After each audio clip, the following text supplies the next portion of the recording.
This class is, I named it To Remain in the Flesh from Philippians 1. We'll get into that text a little bit later in today's class.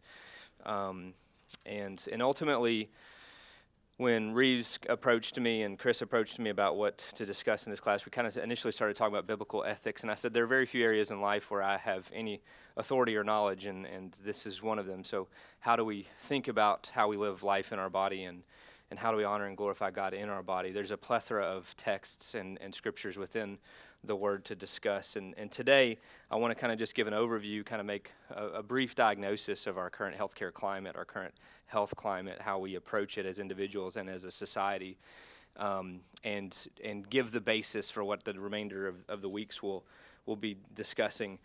This is not going to be a class on how you are going to get fit or how you are going to be in shape, and because I hope that once I really lay out the text, and I just don't believe that is God's ultimate purpose for us. We have purpose in our health, we have purpose in our fitness, we have purpose in remaining in the flesh. The end point of all these things is not that. That is a means to the end of God's purpose, and that's what I want this class to really be about.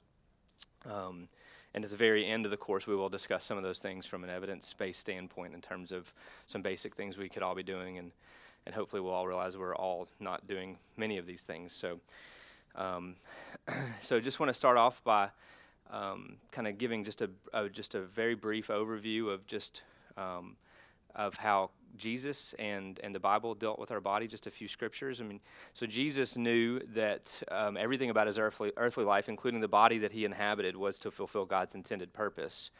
If you look at Hebrews 10, verses 5 and 7, it says, "Consequently, when Christ came into the world, he had sacrifices and offerings that you have not desired, but a body you have prepared for me. Then I said, Behold, I've come to do your will, O God, as it is written of me in the scroll of the book." So he understood that he inhabited a body, and in that body he had a purpose to fulfill. Colossians 3:3 says, "You have died, and your life is now hidden with God, with Christ in God."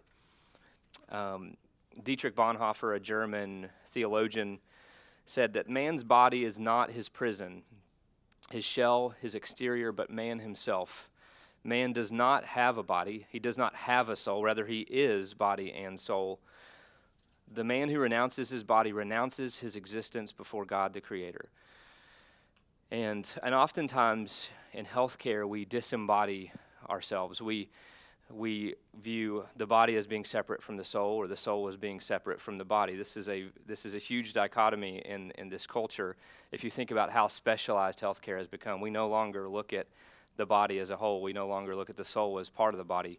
And this is the reality of how I practice. This is the reality of just the healthcare system in general. There's specialists upon specialists. There are literally hundreds of different physicians I can call for hundreds of different problems, none of which are looking at the entire problem in itself, and let alone are not looking at the soul as a part of that. And this is something that the disembodiment of healthcare and health has been a problem for a long time. If you think back to the time where the Church of Ephesus was having their letter written to them, if you all know about Gnosticism was basically an intellectual assent to God that the body was a burden on your soul, and that you were going to ascend to a certain knowledge of God, and that was going to bring salvation to you. And if you think about our current state of health and healthcare, we view the body as this machine. If we can just figure out the right diet, if we can figure out the right fitness, if we can figure out the right specialist to see, that it's just a machine with problems that are in front of us that can be fixed. Where it's no different than the historical Gnosticism. It's medical Gnosticism, where we think that there's this mechanical endpoint. This body is a burden on me. If I can just figure out how to fix it, then I'll be saved. And that's how we as a culture and we as individuals view this. And we are no different than people have always been. We have more access to resources, more access to medicine and healthcare than anybody ever has. But our minds have continued to be the same. There's a recent book that I read called Remember Death. I highly recommend it. It's one of the best books I've ever read. The author, McCullough, he says, "Your life is worth living precisely because it's not your life at all. Your life, at least in this moral frame, has a beginning and an end. But your life, your real life, is hidden with Christ. that gives you the freedom to lose your life and sacrifice for others in obedience to God in order to save it. So I'm going to ask some questions. I'm not going to go through answering them right now, but this class over the next 5 weeks, I want to answer a lot of these questions.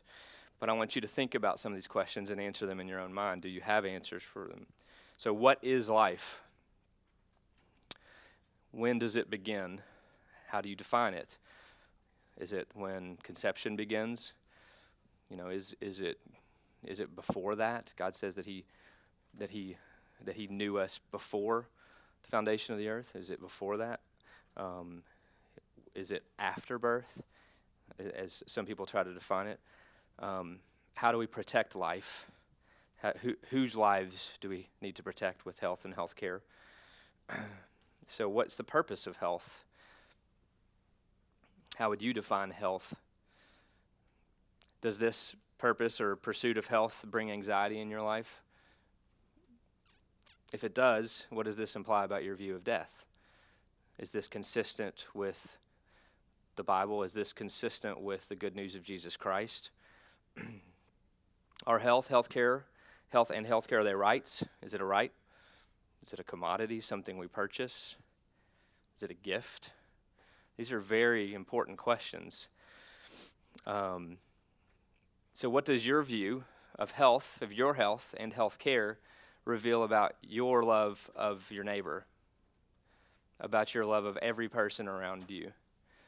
And who is your neighbor? Who does Jesus say your neighbor is? Do you believe that our current healthcare system is broken? What is missing? Are you primarily concerned about the deficiencies which are not serving you, or the deficiencies that aren't serving others in your community? How does the good news of Christ transform our minds and therefore our bodies in such a way that to live as Christ but to die as gain? And that's ultimately the question that I have in Philippians 1. Paul says to live as Christ but to die as gain. And to remain in the flesh is more important and more necessary on your account, he says. So if we're going to remain in the flesh, what does that mean? One question I do want to ask, I do want to get some answers from all these questions I just asked, is the healthcare system being broken. So who in here thinks healthcare system's broken? Okay. That's the number one issue on the midterm elections in 2018, healthcare. Surpassed terrorism, surpassed any other issue that exists currently. If you look at the exit polls and any of the polls that were in 2018 election, and there were some polls and studies that looked into what components of this. So I just want to ask a question. Why is healthcare broken? Can tell me some things that are broken about it? It's based a lot on your finances. Can you be more specific and tell me what you mean by that? For example, Mm-hmm. in 2017 and 2018, I was in the hospital for a total of 6 weeks. Okay. Just the hospital alone was over $1 million. Okay. So insurance settled for Okay. less. But then my husband was in at the same time, and his bill was astronomical. Yeah. We thought, how do people Mm-hmm. who don't have insurance, Yeah. how do they do it? Mm-hmm. I mean, even at that, we still spent out of our pocket a tremendous amount of money. Another question is, do they do it? No. Do they pay? I think it's not right. I don't know what the answer is, Uh-huh. but it's so profit driven anymore. Uh-huh. Uh-huh. So we collect about 23% of what we bill in healthcare. That's about where I work, about what we collect. So the reality is that many people don't pay. Those that don't pay, we're ruining them financially. If you care about your credit. Those who do pay, you either have health insurance, your premiums are rising. This is probably the number one thing most people are going to talk about, right? This is a very, very common issue. What else? Being a doctor, what's your opinion? On this? Do you think it's broken? Oh, absolutely. But I think that expecting it to be fixed is the wrong mentality as well. That's the conclusion I'm going to draw at the end of these 5 weeks, because we live in a broken world, and I think we are, in the words of somebody I'm going to quote in just a minute, we are trying to rid the human condition of the human condition, and it's impossible. What else? I wonder if doctors kind of keep giving you a run. So you question as a consumer whether or not there is a mentality from the providers that they are self-referring essentially to get more money. Okay. My father's 92. Is this really Mm-hmm. So kind of a question within that is how far do we go? Yeah, how far do we go? Okay. That's a With the expectations of that want everything, if that's being put on everyone, you know, and the liability. so liability. A little twist from that same discussion is that Forgive me for my handwriting. we seem to have the opinion that everything is fixable. Mm-hmm. And that whatever happens, there's got to be some way to fix it. Mm-hmm. When most of the time there really isn't. So as a physician, when someone says, I want everything done, there's never a situation or a circumstance where I don't have something else to do. Ever. So is this physician-driven or consumer-driven? It's a question, right? I mean, I'm not going to give you the definitive answer, but is it consumer-driven or is it professionally driven? Right. So, so how far do we go? Is there always a fix? There's always more to be done? How about the any other thoughts? Any other issues? Why you think healthcare is broken? I think there's something that's sort of different from all of that, and that's the drug company. Okay. So that's actually, if you look at the polls, that's the number one issue that people have. But what component of the drug companies? Okay, good. Their monstrous profits and the money that flows through that All right. drives everything. I just want to ask a question. Who in here has profited at some point from the care that's been given at University of Kentucky?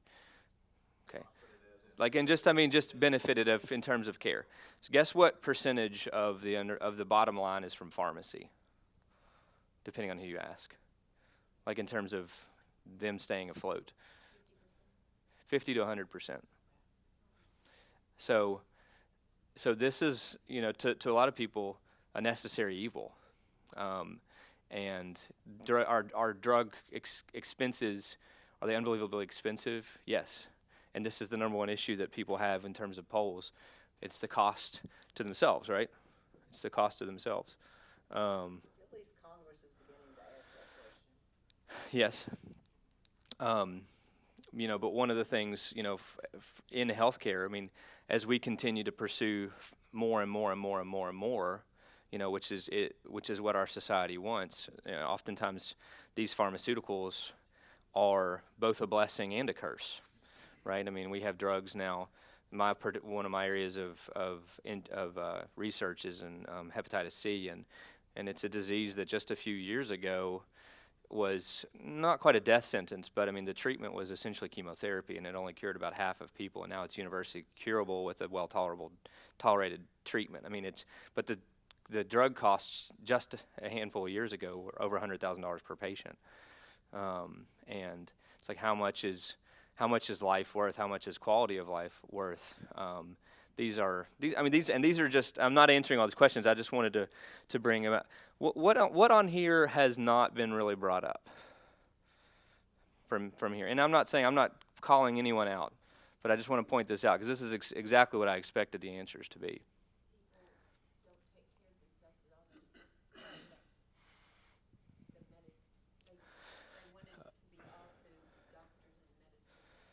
Okay, so personal responsibility. Prevention. So I'm not where I'm going yet, but. When I was in, the first week, it was I gonna make it or not? Mm-hmm. And a lot of that I don't remember, but the one thing I do remember is I'm gonna be okay if I don't. Yeah. So one thing that's not being brought up right now is in here is what about everyone else? Why is healthcare broken? What about the fact that we turn down, at least my hospital, we turn down hundreds to thousands of patients all the time because we don't have capacity to take care of everyone? What about the fact that I'm taking care of people in a hallway or a chair when they need to be in a bed or in a room? What do we do about, are we concerned about people who are never going to say thank you, who are going to continue to do drugs, who are never going to contribute, never going to pay? Are we going to pay for them? What about people of other religions? What about people of other countries? What about people that aren't citizens? Are these people human? Do they deserve our health care? And are we concerned? Who in here?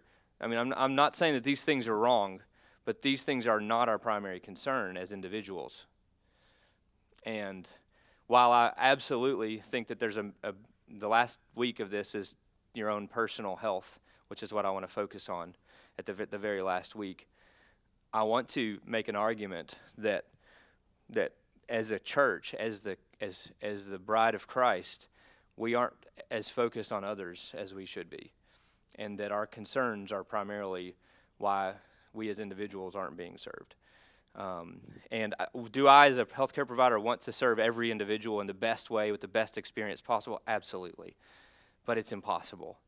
And when there are finite resources, how do we deal with this? And I'm not going to give definitive answers. I'm just wanting to help everyone in here to think biblically, because I do see a huge discrepancy between what the Bible teaches, what health and healthcare teach, what the prosperity gospel teaches, which I would claim is a false gospel, and the fact that a lot of us have unintentionally bought into some of the components of that.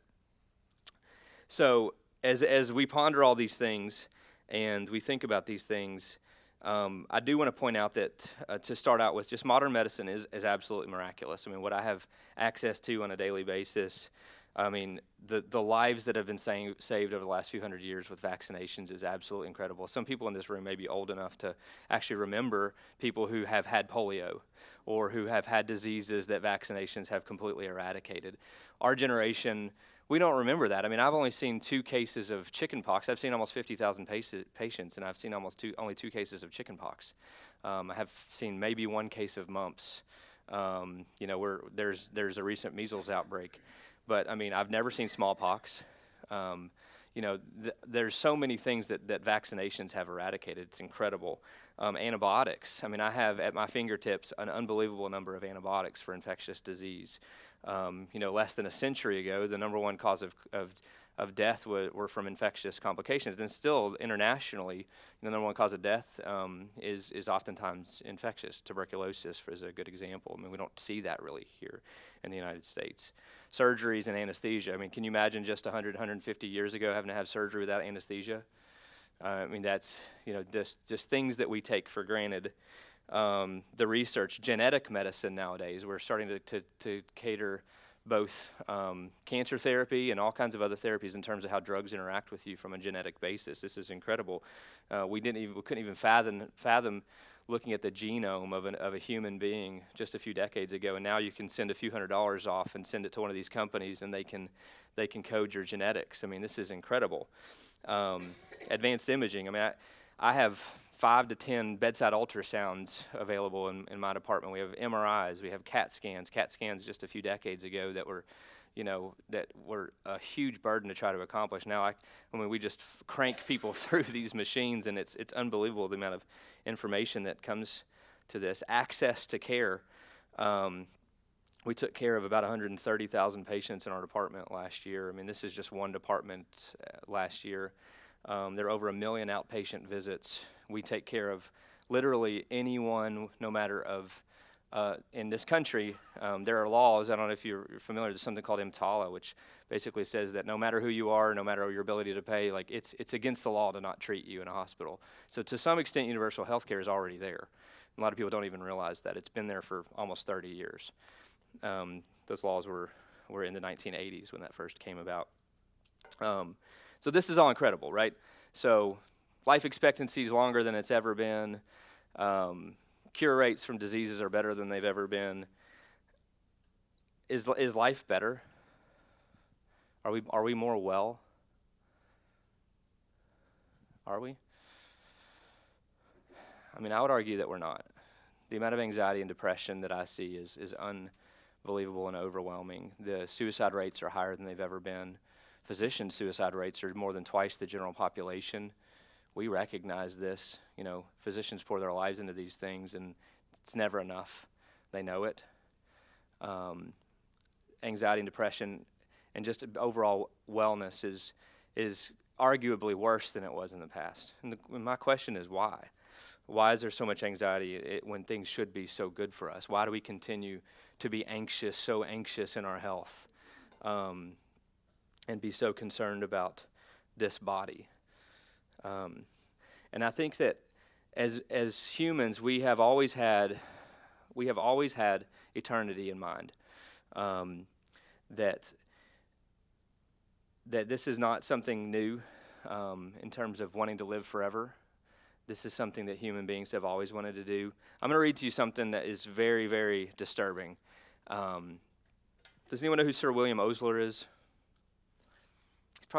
He's probably the most famous person in medical education to have ever lived. So he was a doctor in the late 1800s. He was one of the founding fathers of Johns Hopkins University. He's still to this day. His methods of how he teaches medical students to this day are still.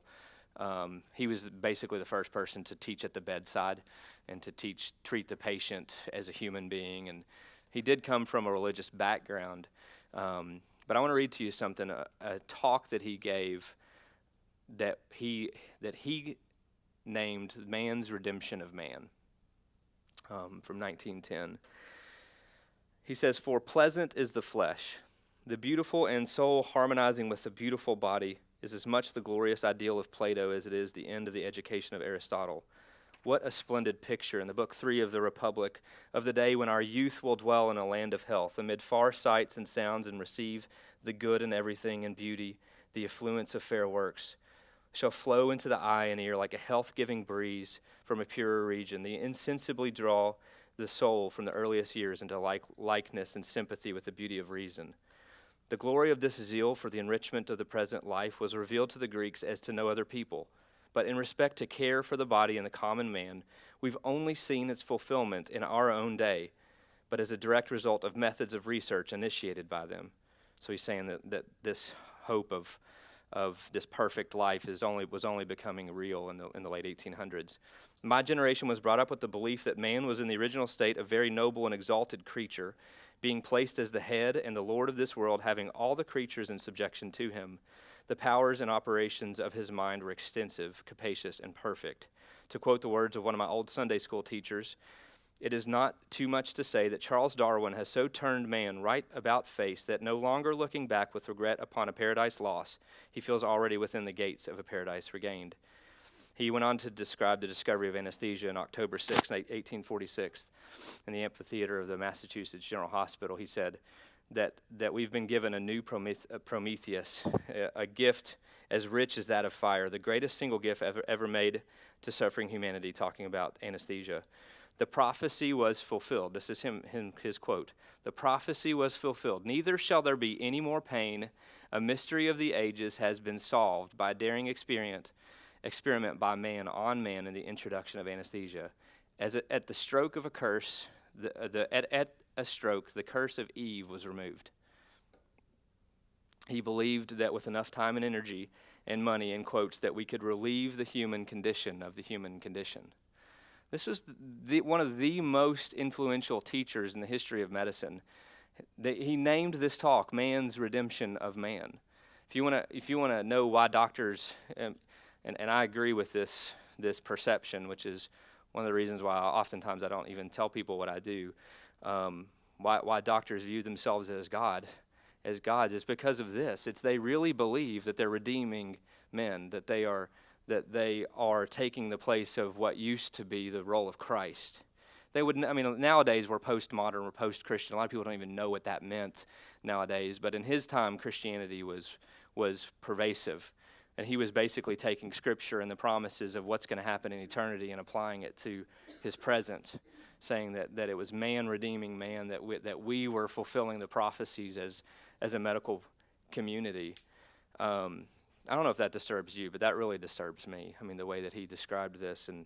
And so my question is, it's easy to cast judgment on him for saying such things, but are we different as a society?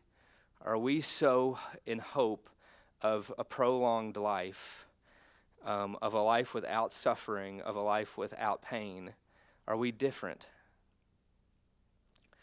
And I don't know if we are.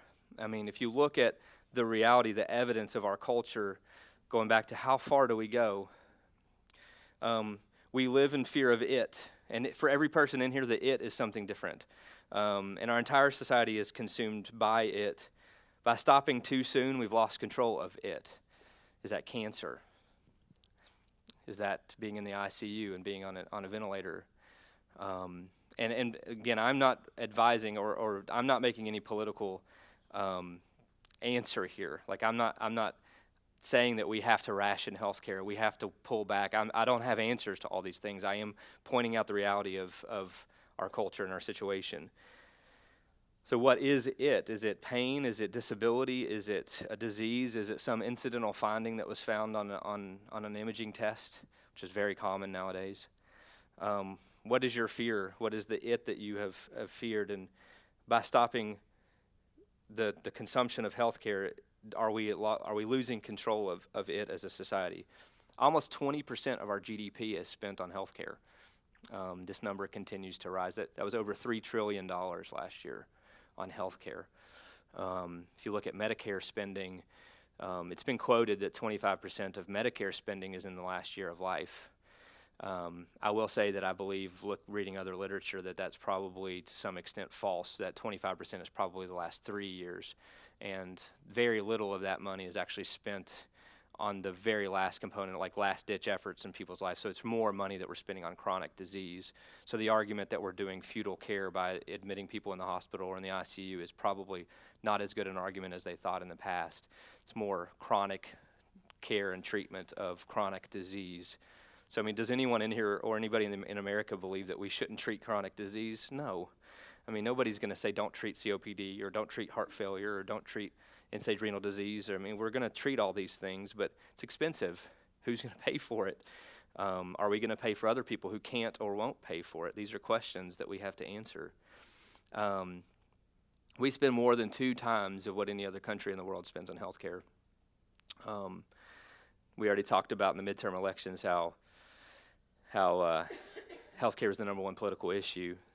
And but we've taken these medical advances as for granted as individuals, or as a society at least. Maybe individuals don't at times, but the fact that we have anesthesia, vaccines, antibiotics, cancer treatment, surgical advances, advanced imaging at our fingertips, we've forgotten about our true condition.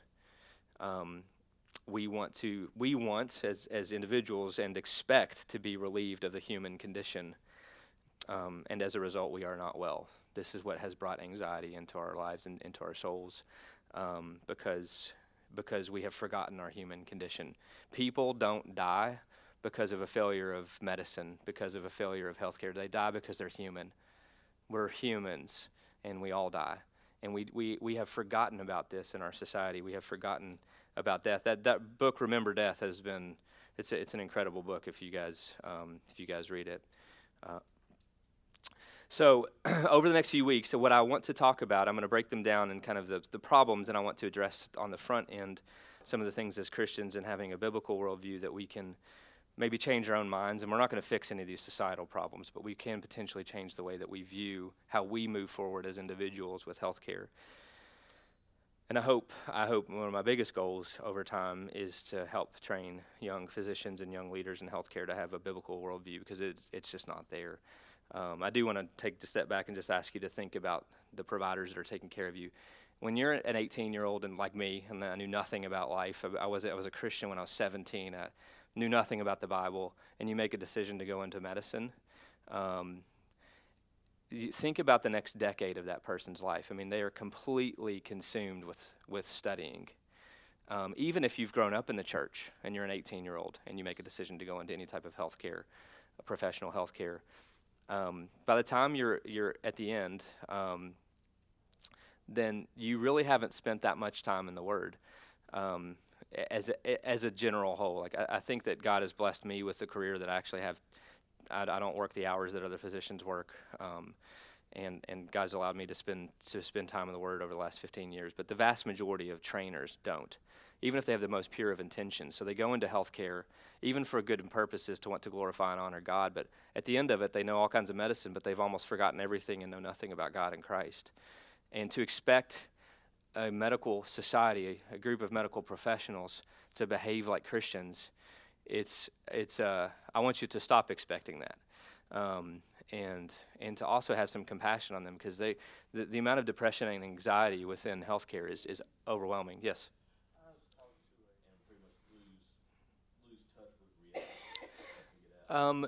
So I had to sign a contract saying I wouldn't have another job outside. I do think the amount of work that students are putting in school is way more than a full-time job.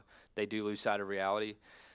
Keep in mind they have an apprenticeship type training that really doesn't exist in most other fields. So when they first come out, they're kind of slowly but reintroduced into society. What I would like to see is Christian medical schools. There's really no such thing in the United States. Liberty University is one of the only ones, and there is nothing anywhere that's teaching biblical concepts within the confines of medicine and how there's purpose in all this. So, that's a good point. We can talk about it more later, but I don't think it should change. I think that medical students are if you don't want your doctors having some other job in their training, I think it's actually a good thing that they don't let them do work outside of medicine, just for the sake of the job that they're being trained to do. But for the sake of biblical knowledge, that's a whole separate issue. So going back to the pursuit of life without pain and suffering. So I do want next week I want to talk about some pain and suffering, and I'm not going to get to the end of this in terms of the theodicy, the justice of God in suffering. I mean, there have been innumerable attempts with people infinitely smarter than me to satisfy this. I do want to address many of these issues next week, but Christian worldview says that which is truly life only comes from and through death and suffering. I mean, and the Bible over and over again says that which is truly life is eternal life, and that as a result of the fall, we are all going to enter into that unless Christ comes back. Through death and suffering. And secular worldview says there's no purpose in any of this, so we must do everything and anything in our power to avoid this suffering and this death. And antidepressants and opioids are two of the most common prescribed medicines. And our pursuit of pain-free life has only brought with it more pain and more suffering. I want to show you all a few graphs from a lecture that I gave our residents recently. So we have had more deaths since 2000 because of opioids in this country than all of our world wars combined since World War I. Who in here has known someone, and you don't have to raise your hand, just think in your minds because the answer is going to be everybody. Who in here has known someone personally, you yourselves personally, or been closely affiliated with somebody who has been addicted to opioids or has died from an opioid ingestion? I'll tell you, in Franklin County, Kentucky, that the rate of overdose death right now, primarily from opioids, is about 4 to 5 times the murder rate in Chicago. So if you're born in Frankfort and you're born in Chicago, you have a 4 times the likelihood chance of dying from an opioid overdose than being murdered if you're born in Chicago. Who's concerned about the murder rate in Chicago? I know the news is. Who's talking about this in Franklin County? Not that many people. Definitely don't hear the church talking about it. These are overdose deaths. You can see the rates are actually rising logarithmically the last few years. Last year, the rates, primarily from fentanyl. Fentanyl is being marketed on the streets as heroin. It's infinitely more potent than heroin and morphine. And let me ask you all this. I mean, it's easy to judge this in society, but who in here, whose sin causes immediate death? And that's the thing with things like this. I mean, this sin, and it is. I mean, this is a bad choice. The addictions with these people, I don't know if you've ever known somebody, it's unbelievable. I mean, the things that I've seen and heard that people do to get drugs are I mean, there's nothing else I've ever seen like it. I mean, people are completely consumed by this, but these are unintentional deaths. These are not intentional deaths. These are people that are trying to get high who just die. I mean, and there's very few sins that behave like that. They don't have an opportunity at life after this.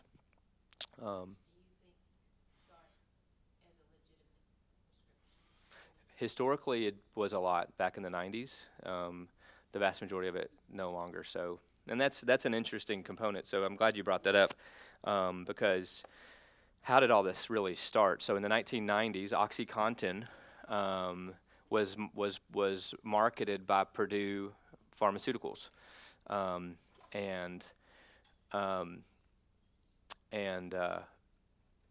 they're advertising, so you're going to get your life back. If you go back and watch their marketing videos, it's actually really interesting. One of the people that were on those videos ended up dying from an overdose. One of the people whose life came back. In the early 2000s, they started pushing pain as the fifth vital sign. So healthcare quality, now even today, healthcare quality is largely dependent upon your experience, and your experience is largely dependent upon your intervention of pain. So this has been, we're getting away from it. Actually, this year was one of the first years that they stopped asking, was your pain adequately controlled? Because in terms of experiences and surveys and healthcare systems, this year, after all this mess, we're just now addressing this as a society. In the past, we have literally been told and made to give as hospitals, told and made to give opioid prescriptions to people in pain, regardless of the type of pain. I mean, you could have a urinary tract infection, scream and yell at me and tell me you want opioids. And in the past, I mean, our department, we don't, it's been years since emergency physicians, because we're the ones seeing all the overdoses. But I mean, you look at prescriptions that are written, and oftentimes it's just out of demand from the patient. I mean, if you don't give it to them and they're reimbursed based upon that, I mean, you can't be completely unbiased from that. There's a lot of issues with that, but some of it has in the past started from prescriptions, but the vast majority of it now is on the streets. That's what the literature shows. But it's so easily accessible now. I mean, particularly fentanyl, it's everywhere. And it's completely inundated our entire country, particularly rural areas. So the greater our medical success is, the more unacceptable is failure, and the more frightening and intolerable is death. Medicine looks increasingly more like the pursuit of personal happiness and the control of the future than the cure of sickness and the cure of death, and the care of health. Because oftentimes, I forgot you were telling me, I mean, a 90-year-old with cancer, I mean, you know, there are plenty of, just prostate cancer as an example. I mean, they say stop screening for prostate cancer once you're like 75. I don't know the exact numbers. I'm not a urologist. I think it's around 75, because the disease is not as bad as the treatment. I mean, so why do we continue to do these things? Why do we continue to pursue health care? Why aren't we looking at the person's quality of life primarily? And the answer is that even as healthcare providers, we don't know the answers to this. That's this recent article published in Science looking at the healthcare expenditures at the end of life showed that doctors don't know when you're going to die. And I know that's true. But, you know, when we put somebody into hospice and we give somebody a greater than 50% likelihood of dying within the last year, we're wrong most of the time. Only 10% of those people end up dying. So we don't know when to spend money on people and when not to. We can't make that decision. And unless you as a provider tell me, I have had these thoughts, I've thought about this in the future, and we're to this point of intervention and I don't want it. That's very rare, I'll tell you. And even if you had those thoughts and you are now incapacitated and altered, your family member, any one of them could come in and say that they want that. And the medical liability environment that we practice in, we can't say no. I'll just give you an example. A real case from a book called Bounce Backs, a real medical legal case of a lady that was on hospice, wanted to just be comfortable, right? I mean, that's what hospice should be, was given an opioid solution. And the solution was written by the doctor as being 10 times more concentrated than was supposed to be given. The pharmacist didn't know this and didn't catch it and filled the prescription. That she knew the patient was on hospice and didn't think anything of it. Patient went home, took the medicine, slowly passed away. It was her intentions. It was the intentions of her family. There was a medication error. They came back and sued all the doctors involved and the pharmacist involved in one, even though the patient was on hospice. And these are real scenarios. This was a real case that's been published in books. And so even when the goal and intention of the family is death, we are still liable for that death. And, you know, the cost of health care, of medical legal expenses are in the billions of dollars. If I get named in a lawsuit just to clear my name, it's about $250,000, even if I did nothing wrong. And in Kentucky, there have been 17 attempts at tort reform, all of which have failed. And if it's interesting, if you look at party lines, it's been across party lines. I won't get into that anymore, but it's very political. It's not. But we can't have as a society everything we want as long as we want, with no, and expect doctors to make decisions without liability in their minds. I actually had one of my attendings when I was a resident looked at me once, and was horrible advice, but he said, Daniel, he said, I want you to not spend, this was actually said to me, Daniel, I want you to not spend your children's money and not order the test. I want you to spend the patience and order it. And this is the mentality, and this guy has an airplane, and they had all kinds of luxuries in life, and then this is most, this is a lot, not most. I think most physicians are not this way. But there's a lot of people out there who make decisions solely based on their liability, and that's true. And that's part of the healthcare cost up here, why costs are so expensive. But the lack of tort reform, the lack of medical legal reform in this society shows us where our heart is, because we want the best and we want it perfect. And that's true of any interaction that we have in the healthcare, or in the world, really. I mean, think about any experience that you want to have. Let's say when you go out to eat. Somebody makes mistakes when you go out to eat. How do you treat them? Even if you're nice to them to their face, are you in your mind angry because you want a perfect experience? What about in healthcare? So we treated, like I said, we are way over capacity. We treated tens of thousands of people in the last few years in hallways and chairs. We have some of the best outcomes of anywhere in the country in terms of observed versus expected mortality. But do you think anybody's happy being treated in a hallway or a chair in an emergency department? No. I mean, would you all, just being honest in your own minds, would you be happy with that with yourself or your family member? I hate treating patients in hallways and chairs, but in terms of not treating them, we have, who's thankful for the access to that care? Most of them aren't, actually. It's interesting, if you look at their patient experience scores, they're not. Even if they get, and my brother actually bought me a mug. He thought it was so funny because it was a mug that said the only question that should be on patient satisfaction scores is, did you die? And that's what it said on the mug. So that was pretty funny. But the reality is that if you look at patient experience of care, do you know the number one thing that provides patient experience in the ER? Who can guess? Over and over and over again on studies. What's the number one determinant on whether or not you will be satisfied with your care in the ER? How long you have to wait. Time to provider. Yep. It has nothing to do with the actual care that's provided. It's a perception of care. And this is evidence of where our hearts are in society and where we are as people. We've taken for granted this unbelievable access to these resources that we have at our fingertips, and so our expectations are perfection. Our expectation is always life. Our expectations are perfection. So if you think about when your expectation is perfection in any area of your life, at the absolute best, all you can do is meet your expectation and be satisfied, be minimally satisfied. But the reality is that you're probably never going to meet that expectation, and you're going to be unsatisfied. You're going to be frustrated. You're going to be angry. You're going to be anxious. And it's because our expectations are perfection as a society. So we're going to talk about suffering and what that really looks like biblically next week, and how we should. Because my point for all of this is, once you get to the point at the end, the very last week of this is how we address our own health. I don't think you can truly and biblically assess your own health until we have an appropriate understanding of these other topics, of suffering, of what the Bible says about justice. That's the next topic, is healthcare, right? Yeah, I mean, and the reality is that we are also, legally we are responsible for a lot that we potentially shouldn't be. But as a Christian, I agree with you. I mean, that there's a lack of personal responsibility that our society has put on people, but that's a reality that we have to deal with as Christians and as healthcare providers. The lack of responsibility is very, very real. And the vast majority of people we're taking care of aren't saved. And how do we do that? How do we deal with this? How do we reconcile these issues?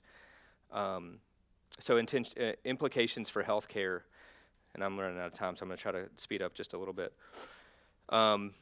How do we view the healthcare of others? Not just how it affects us, but one of the things that I want to talk with regards to healthcare of others, I want to talk about how Jesus viewed the care of others, how he viewed his embodiment and his purposes here on this planet. We're going to spend quite a bit of time, probably half of that week, talking about the Good Samaritan. There's a reason that so many medical societies that are Christian-based are based upon this story, and it's really incredible when you think about it from a justice standpoint. So, again, not giving political solutions, but what are your thoughts on redistribution of wealth? What are your thoughts on treating children and unborn children in this society, children that are wanted or unwanted? What about immigrants that are here that are illegal, that are sick? Do we take care of them? What about drug users who are going to continue to do drugs and have horrible diseases like hepatitis C? It's going to cost billions and billions of dollars and hundreds of thousands of lives as a result of injection drug use. Or do we take care of them? It's expensive. Do we do it? What about unemployed people who aren't going to work, who aren't going to pour into the pool of money that is being used to pay for these other conditions? What about people with pre-existing conditions? What about people of other religions, races? What about people with different sexual orientation? Like, how do we treat all of these people in the healthcare system? I want to be clear, I'm not talking about controversial things like gender reassignment surgery or things that are elective, okay? I'm talking about actual, what most people would agree in terms of healthcare needs, treatment of hypertension, diabetes, treatment of chronic diseases. That's what I'm talking about. I'm not talking about the controversial components of all this. But just, should we pay for them? Should we take care of people, not just ourselves? Interestingly, when you look at the Medicare for All thing that's going around right now, people that have supported Medicare for All, when they found out that it would it would significantly increase their wait time and access to providers, the vast majority of them recanted their support of this. I'm going to call out both sides politically, I'll be honest with you, from a Christian standpoint, because first of all, we can't really have, when the Ten Commandments talk about stealing and coveting, there are hundreds of instances of personal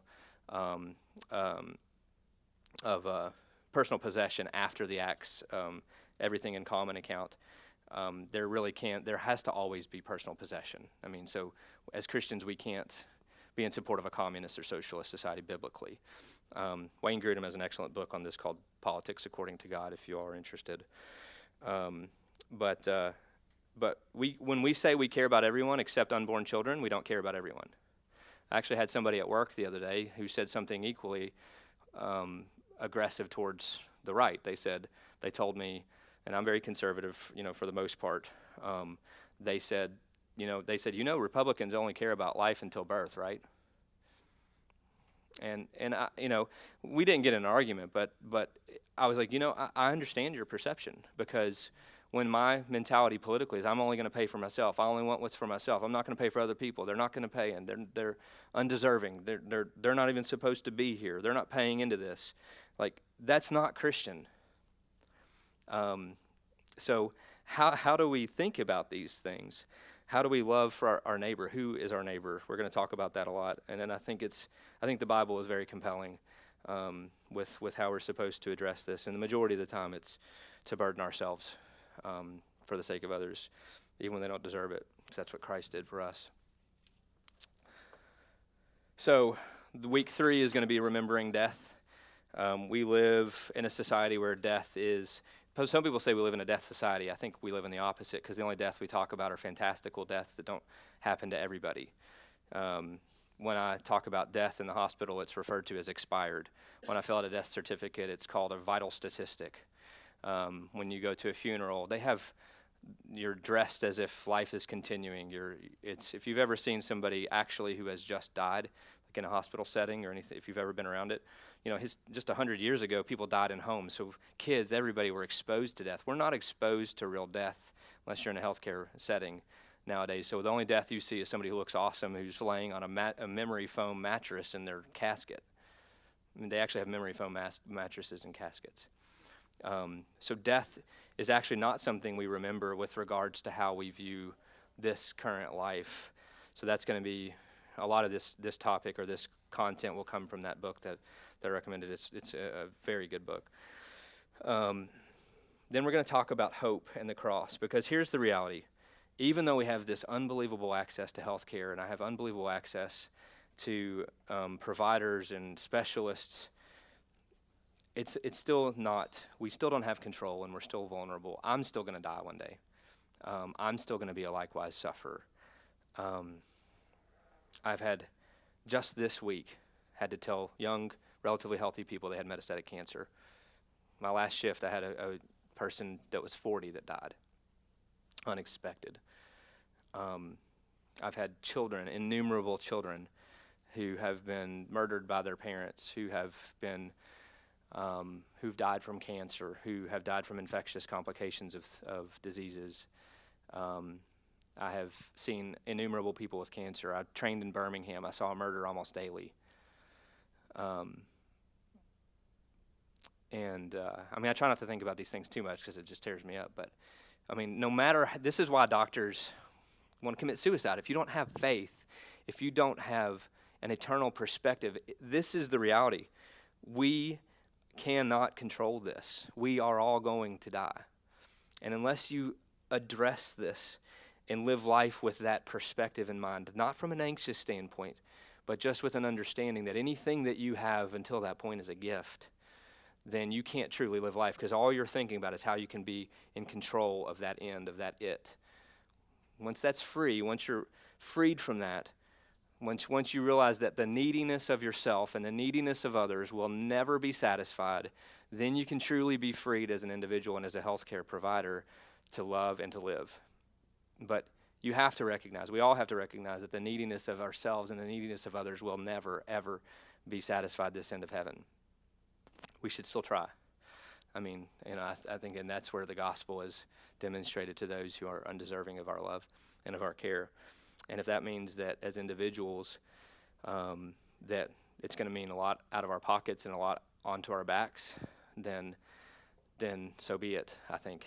And that's because how do we back off from this? How do we show people we don't love them if this is so important to them? But we do it with in conjunction with the gospel. And then lastly, personal health.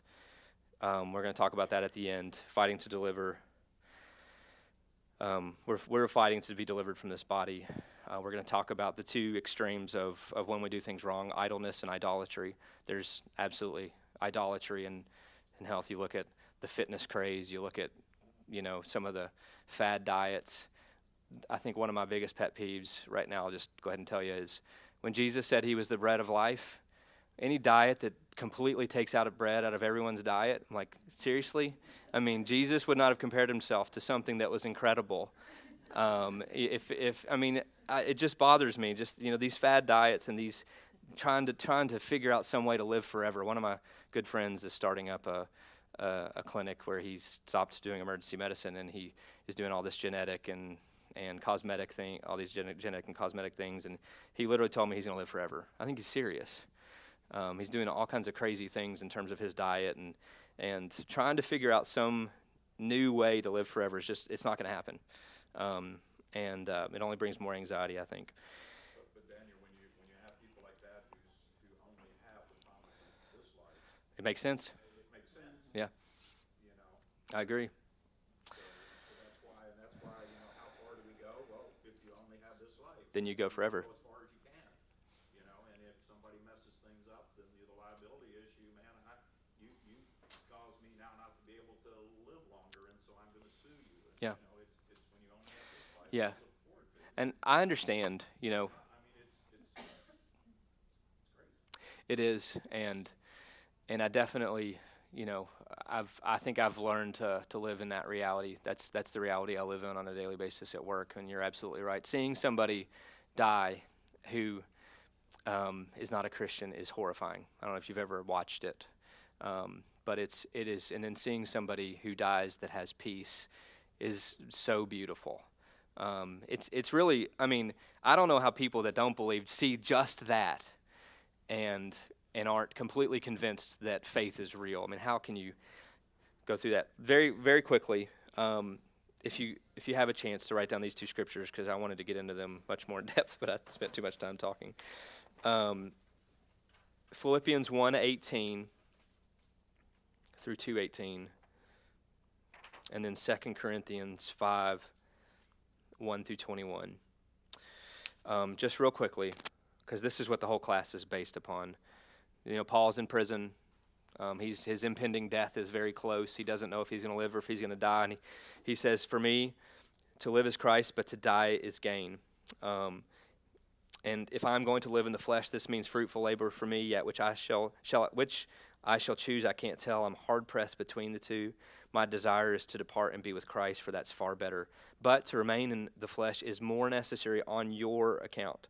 Convinced of this, I know that I will remain and continue with you all for your progress and joy in the faith. He says, gain, death is gain. But if I'm going to live, it's for you. I'm here for you. And then we all know the scripture. He says, so in chapter 2, he starts out with so, taking what he just said in the end of the first chapter. His conclusion is, so if there's any encouragement in Christ, to do nothing from selfish ambition and vain conceit, but in humility consider others more important than yourself, taking the form of Christ Jesus, like even to the point of death on the cross. Like that's the context there. If death is gain, I'm going to live for you, and therefore I'm going to live with this humble life just like Christ did and died on the cross. Like I'm going to give up my entire life for the people around me because death is gain. And then even going down further, he talks about how so that in verse 16 in chapter 2, he says, so that in the day of Christ I may be proud. I did not run in labor in vain or labor in vain. Basically saying that's the only life we can look back on. If you've read Ecclesiastes, which we did with our students here recently, you know, Koheleth is like everything under the sun is vanity. This is not vanity. This life, a life lived for others in the setting of knowing that death is gain, is the only life that is not vain. 2 Corinthians 5:21 basically says the same thing. We are always of good courage. We know that while we're at home in this body, we're away from the Lord if we walk by faith and not by sight. Yes, we're of good courage, and we would rather be away from the body and home with the Lord. And then if you look down, it says, therefore, knowing this, knowing the fear of the Lord, we persuade others. So the life that is not lived in vain, that is lived in the knowledge of death being gain. If I'm going to live here, it's being on account of others for their joy and progress in the faith.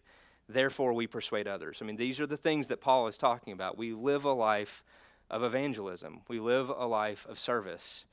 And that is health. That is how our view of healthcare should be molded. That I'm here for others.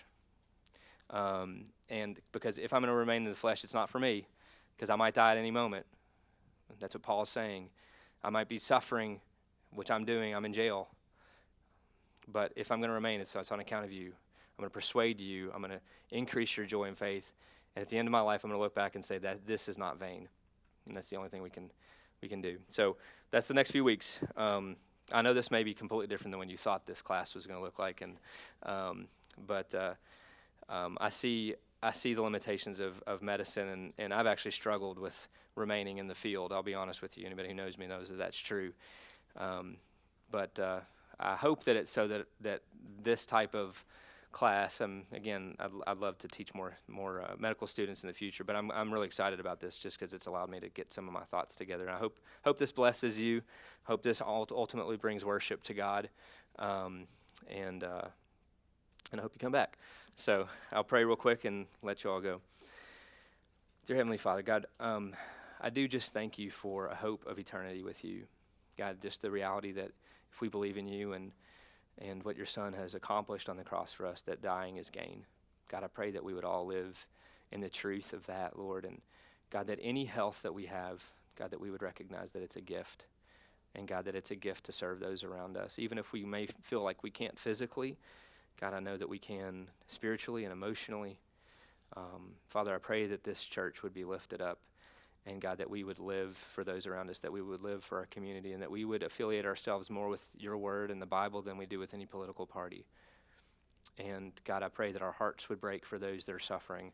I pray that our hearts would break for those that don't know you and that are dying, Lord. And I pray that we would take the gospel to them and give them hope. I pray that we'd have that same hope in our own lives. And God, may we live in light of that. And I pray all these things in your Son's name. Amen.